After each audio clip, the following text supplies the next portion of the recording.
Good morning बच्चों, GGC के history classes में आपका स्वागत है। हम लोग पुनर्जागरण का अध्ययन कर रहे थे, जिसमें आज हम अध्ययन करेंगे कि साहित्य के क्षेत्र में पुनर्जागरण की अभिव्यक्ति किस प्रकार से हुई। तो हम वीडियो की शुरुआत करते हैं। पुनर्जागरण, साहित्य में पुनर्जागरण की अभिव्यक्ति। आज हम देखते हैं कि साहित्य में किस प्रकार से पुनर्जागरण हमें देखने को मिलता है कि पुनर्जागरण की अभिव्यक्ति साहित्य जो उसमें भी हुई और इस युग में लिखी गई रचनाओं ने बाद के संपूर्ण यूरोपीय साहित्य जो उसको भी प्रभावित किया।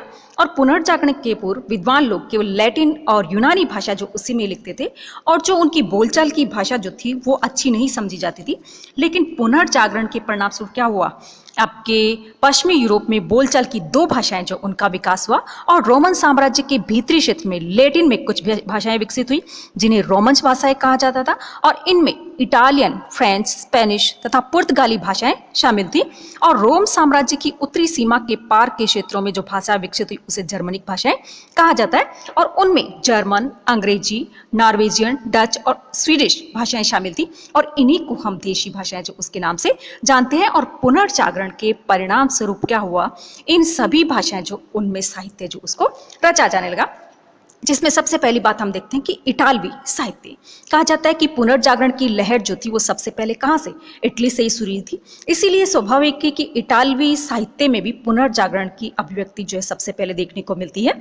जिन इटालवी साहित्यकारों की रचनाओं में पुनर्जागरण का संदेश छिपा उनमें दांते, पेट्रोक, इनका नाम सबसे पहले लिया जाता है कि बोलचाल की भाषा में साहित्य सृजन करने वाले प्रथम व्यक्ति कौन थे, दांते रहे थे। और उन्होंने द डिवाइन कॉमेडी नामक महाकाव्य जो उसकी रचना की और उन्होंने अपनी रचना जो मातृभाषा जो थी तुस्कानी भाषा जिसका नाम था उसमें की। और इसके साथ ही कहा जाता है कि दांते को प्राचीन साहित्य जो उसकी बहुत ज़्यादा जानकारी थी और लैटिन भाषा पर भी कहा जाता है कि उसका बहुत ज़्यादा जबरदस्त प्रभाव था। इसके अलावा उन्होंने अपनी गंभीर रचनाएं दी मोनरेशिया, द वाल्गारी इलिक्योरियसिया लैटिन भाषा जो उसी में लिखी थी, परंतु अपनी सर्वोपरि रचना द डिवाइन कॉमेडी की रचना उन्होंने अपनी मातृभाषा जो उसमें की थी। और इस दृष्टि से दांते जो उसको हम पुनर्जागरण जो उसका अग्रदूत कहा जाता है। इसी प्रकार से मानववादी आंदोलन के प्रारंभिक समर्थक जो उसमें पेट्रोक जो उसका नाम भी सबसे ज्यादा महत्वपूर्ण रहा है और उसको हम मानववाद जो उसका पिता भी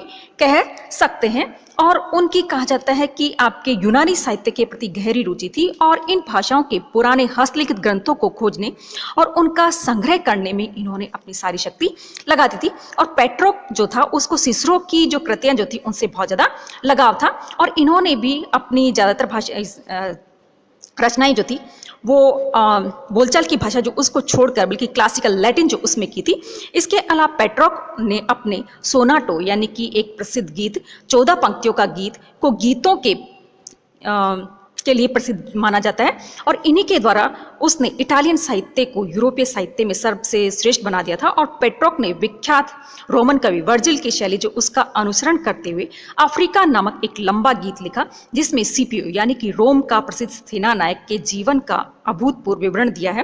पेट्रोक द्वारा प्राचीन मूर्ति पूजक लेखकों के नाम लिखे गए हैं जिनमें फेमिलियर्स लेटर्स भी काफी लोकप्रिय रहा। इसी प्रकार से लैटिन गद्य जो उसका पिता बोकाचियो जो वो भी काफी फेमस रहा था और उसने भी अपनी सर्वश्रेष्ठ रचना डेकामेरन लिखी है और उसमें 100 कहानियां जो उसका संग्रह लिखा है। तो इस प्रकार से ये आपके इटालवी साहित्य जो थे उसके प्रमुख साहित्यकार रहे थे। इसी प्रकार से फ्रांसीसी साहित्य जो था उसमें भी हमें पुनर्जागरण जो उसकी लहर देखने को मिलती है।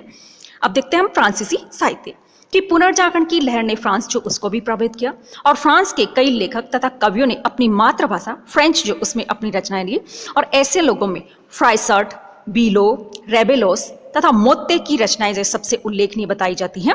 फ्राइसर्ट ने फ्रेंच भाषा में काव्य तथा गद्य दोनों क्षेत्रों में अपनी रचनाएं लिखी और बीलो जो है वो भी कहा जाता है कि काफी लोकप्रिय कवि था और रेबेलोस का स्थान भी काफी महत्वपूर्ण था। रेबेलोस ने कहा जाता है कि अधिकार संपन्न लोगों तथा धार्मिक कट्टरता और अंधविश्वास जो उनकी खिल्ली उड़ाई थी।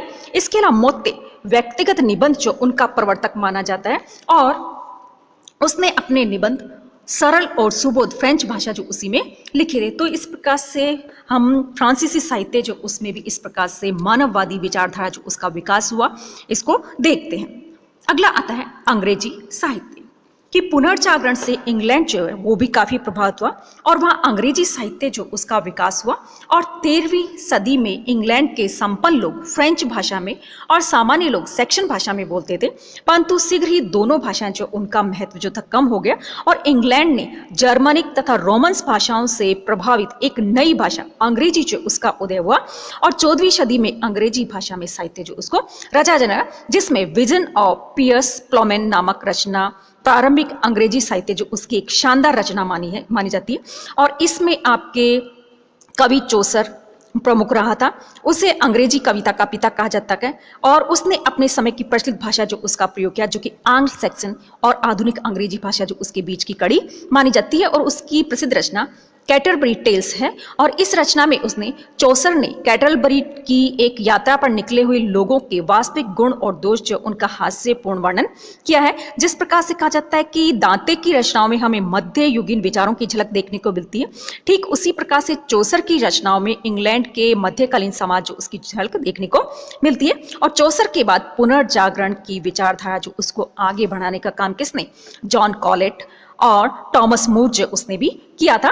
टॉमस मूर कहा जाता है कि अपने युग का अत्यधिक व्यस्त व्यक्ति था और उसने यूटोपिया नामक ग्रंथ जो उसकी रचना की, जिसका की अर्थ होता है कल्पित लोक। यद्यपि मूर ने अपनी रचना लैटिन भाषा में की, परंतु शीघ्र ही इसका अंग्रेजी जो उसमें अनुवाद कर दिया गया था।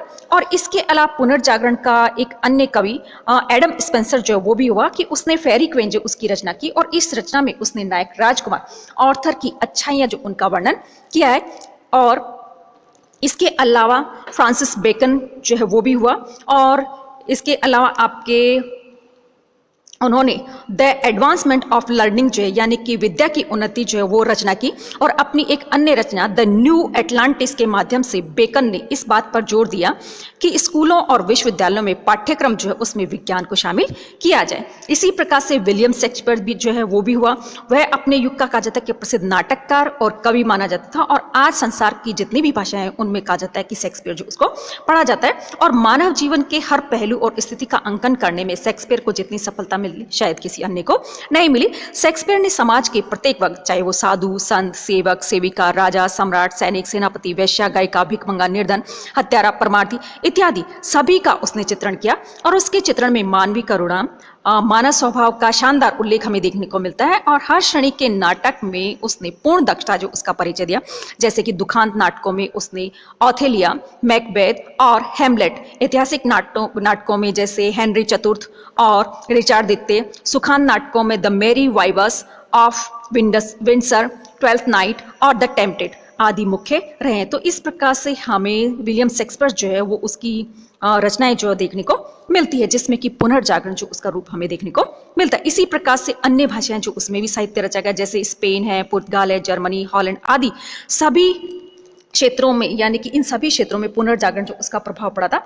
और इनमें भी ये जो भाषाएं जो थी उनमें भी कहा जाता है कि साहित्य जो उसको रचा गया था, जिसमें कि कहा जाता है कि आपके स्पेन में सर्वांतेस जिसने कि डॉन क्विक्सोट नामक पुस्तक जो उसकी रचना की थी। इसके अलावा आप जैसे अपन बहुत सारी यानी कि वो कहावतें सुनते कि जैसे हर कुत्ते का अपना दिन आता है, खीर का प्रमाण खाने में है और एक से पंखों वाले पक्षी एक साथ रहते हैं। और ये सभी कहा जाता है कि सर्वांतेस जो उसी के द्वारा लिखे गए थे। इसके अलावा पुर्तगाल में केमोन्स जो है वो काफी प्रसिद्ध हुआ और उसने वास्को डी गामा की खोज पर लूसियाड नामक महाकाव्य जो उसकी रचना की थी। इसी प्रकार से हॉलैंड देश के रोटरडम नगर का निवासी टेसीडेरियस इरेस्मस अपने युग का सर्वप्रथम मानववादी बताया जाता है और उसने कहा जाता है कि पहले तो मठ जीवन जो उसको पसंद किया था और फिर बाद में उसने पांडित्यवाद जो उसमें अभिरुचि की और पुनर्जागरण की नई विचारधारा जो उसकी ओर अग्रसर हुआ।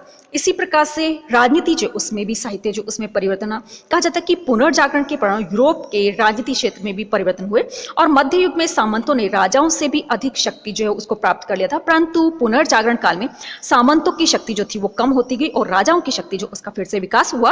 और राजाओं की इस विकसित शक्ति का चित्रण उस युग के प्रसिद्ध लेखक मैकियावेली जो उसकी रचनाएं जो उसमें हमें देखने को मिलता है। उसके अनुसार अपनी पुस्तक द प्रिंस में उसने कुटिल तथा निर्मम राजनीति का प्रतिपादन किया। उसके अनुसार राजनीति में सफलता प्राप्त करने के लिए सबसे बड़ा लक्ष्य होता है और इसके लिए राजा को हर प्रकार की नीति जो उसका सहारा लेना चाहिए। और उसने शासक को एक निरंकुश व्यक्ति के रूप में भी चित्रित किया। उसका मानना है कि अच्छे कार्यों के लिए शासक को निर्दयता और छल कपट जो उससे भी नहीं घबराना चाहिए और इन साधनों से भी उत्तम काम को अवश्य करना चाहिए। और मैकियावेली के विचारों का बहुत से शासक जो उनके पर गहरा प्रभाव पड़ा। तो इस प्रकार से हम साहित्य जो उसके क्षेत्र में हमें पुनर्जागरण देखने को मिलता है।